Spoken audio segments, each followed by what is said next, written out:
Mr. President, you just suggested that Iran somehow got its hands on a Tomahawk and bombed its own elementary school on the first day of the war. But you're the only person in your government saying this. Even your defense secretary wouldn't say that when he was asked, standing over your shoulder on your plane on Saturday.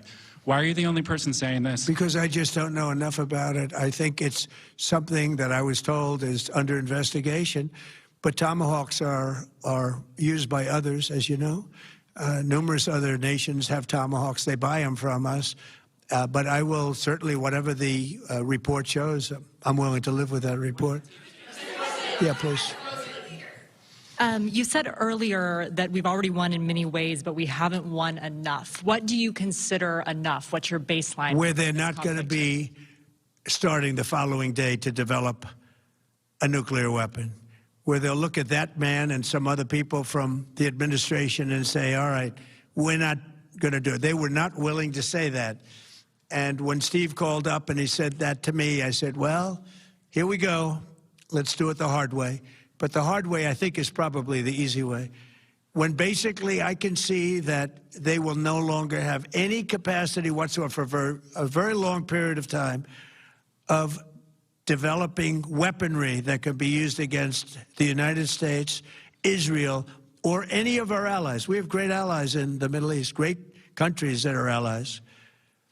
And they were staying out of it until they got hit. Someday they'll have to do a story. Why did he do that? Why did they do that? But they were going to hit them. If I didn't hit them first, they were going to hit our allies first. I believe, upon information and belief, but I believe that he was going to, they were going to take over the Middle East. They were looking to take over the Middle East. Now, had Operation Midnight Hammer not taken place, that was definite, because they would have had a nuclear weapon within a matter of weeks. But that took place. That was a setback.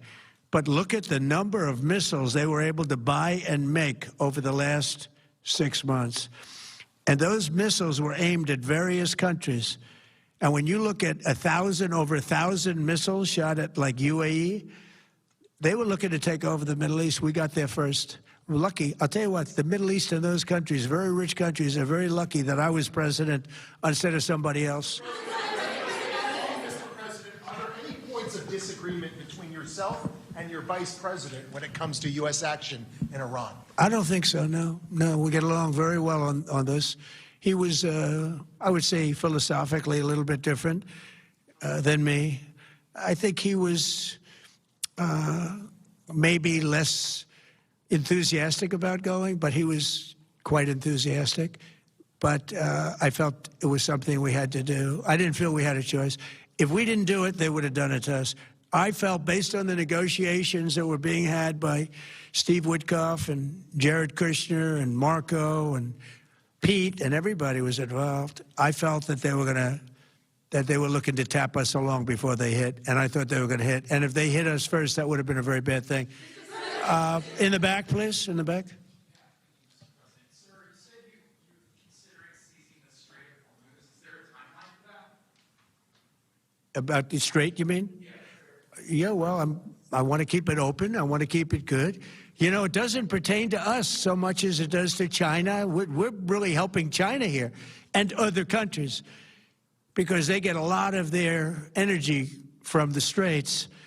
But, hey, look, we have a good relationship with China. It's my honor to do it. Yeah. Leader, you have called him an unacceptable choice. So does he have a target on his back? And how can you say I don't want to say whether or not he does, because that would be inappropriate. But, hey, look, I had a target on my back because, as you people wrote pretty well, they caught the assassin that was after me. So we just got them first. But they caught the assassin. They have him now in custody that was after me. So, you know, but people don't like to mention that, but they did catch him. And I'd like to congratulate our military, Secret Service, FBI, all of the people that worked on that, but they did. Yeah, please. the war's almost over, though? Go ahead. No, go ahead, please. Thank you, Mr. President. You promised the Iranian people you would help them, but it sounds like you're willing to end this fight after your military objectives have wrapped up. Isn't that a betrayal of the people? Will I help them? I'd like to, if they can behave, but they've been very menacing. You know, they're great people. They have an amazing population. It's amazing, smart, brilliant, energetic. They have a great, I'd love to help them, but they have to be in a system that allows them to be helped. And right now they're in a system that only allows failure. And I don't want that. And I want a system that's not going to be attacking us. We want a system that can lead to many years of peace. And if we can't have that, we might as well get it over with right now. Yeah, please. Thank you, Mr. President. As of today, there have been 8 U.S. military fatalities associated with the war in Iran. How many American deaths are you willing to have in this war? Well, as I said before, when you have conflicts like this, you always have death.